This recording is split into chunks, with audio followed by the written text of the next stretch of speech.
আমি যেটা করছি এটাই আসলে সঠিক পথ, আমি যে কাজ হাতে নিয়েছি এটাই সঠিক পথ। এতে অনেকজন আপনাকে অনেক কথা বলবে, বলবে যে অনেক তিরস্কার করবে। আপনি দেখেন রাসূল সাল্লাল্লাহু আলাইহি সাল্লাম, আল্লাহ রাসূল সাল্লাল্লাহু আলাইহি সাল্লাম যে ইসলাম প্রচার করেছেন, পৃথিবীর শ্রেষ্ঠ একজন বিজ্ঞানী বলতে পারেন, শ্রেষ্ঠ একজন রাষ্ট্রনায়ক বলতে পারেন, শ্রেষ্ঠ একজন ডাক্তার বলতে পারেন, শ্রেষ্ঠ একজন, আপনি সব কিছুই দিক দিয়ে সে শ্রেষ্ঠ। তারপরে কি তাকে তিরস্কার করেনি মানুষ? ক্রিটিসাইজ করেনি? ব্যঙ্গ করেনি? করেছে। কিন্তু তার বিশ্বাসটা এতই দৃঢ় ছিল যে কারো কথায়, কারো তিরস্কারে, কারো কটূক্তিতে তিনি মানে বিচলিত হননি কিংবা থেমে যাননি।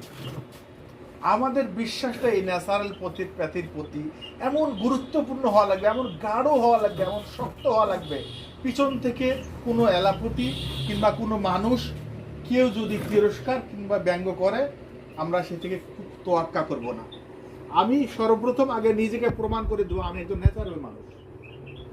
আপনার দাউদ হয়েছে, আপনি যদি দাউদের অ্যাডভার্টাইজ করেন কাজ হবে? আপনি নিজেই একজন অসুস্থ, আপনি নিজে হার্টের রুগী, যদি বলেন যে হার্ট ভালো করে দেবো, কাজ হবে? কাজ হবে না। আপনি সর্বপ্রথম নিজের প্রতি আগে বিশ্বাস করতে হবে, নিজেকে আগে সুস্থ রাখতে হবে, সেই জ্ঞান অর্জন করতে হবে। এই 2-1 ঘন্টাতে বলি আসলে শেষ করা যাবে না। এই জন্যে নিজেকে জানবেন, জ্ঞান অর্জন করবেন, এই কোম্পানির প্রতি, ন্যাচারাল প্যাথির প্রতি আপনি মানে দৃঢ়ভাবে ঈমান নিয়ে আসবেন। এটি সম্ভব। আমি একজন ডাক্তার, এখন হোমিওপ্যাথি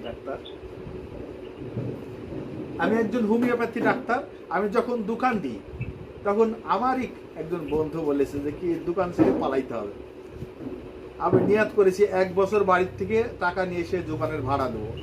ভাড়া হলো 500 টাকা দোকানের ভাড়া, আমি আমার বেতনের টাকার থেকে ভাড়া দেবো, আমি নিয়ত করেছিলাম। এখন বেতনের টাকা থেকে ভাড়া দেওয়া লাগে না। মামুন ভাই লাগে না। আজকেও 2টা রোগী দেখেছি সকালে, একটা হলো অ্যাজমা, একটা অ্যাজমার রোগী, মুরব্বী মানুষ একবারে। রোগীটা নেটাম সালফের হোমিও ওষুধের, মানে কোনো ঠান্ডা খাবার তার মানে সহ্য হয় না। পুঁই শাক বলেন, আপনি ঢেঁড়স বলেন, যে কোনো পানি জাতীয় খাবারগুলি তার সহ্য হয় না। প্রিয় উপস্থিতি, আসলে আমি যেটা বোঝাতে চেয়েছিলাম যে আমাদের ঈমানটা মজবুত হতে হবে, যে আমাকে যে যাই বলুক না কেন এই রাস্তা থেকে আমরা পিছপা হব না, আমরা এটা আঁকড়িয়ে ধরে থাকবো এবং নিজে সুস্থ থাকার চেষ্টা করব। আল্লাহ আমাদেরকে তৌফিক দান করুন বলে আমি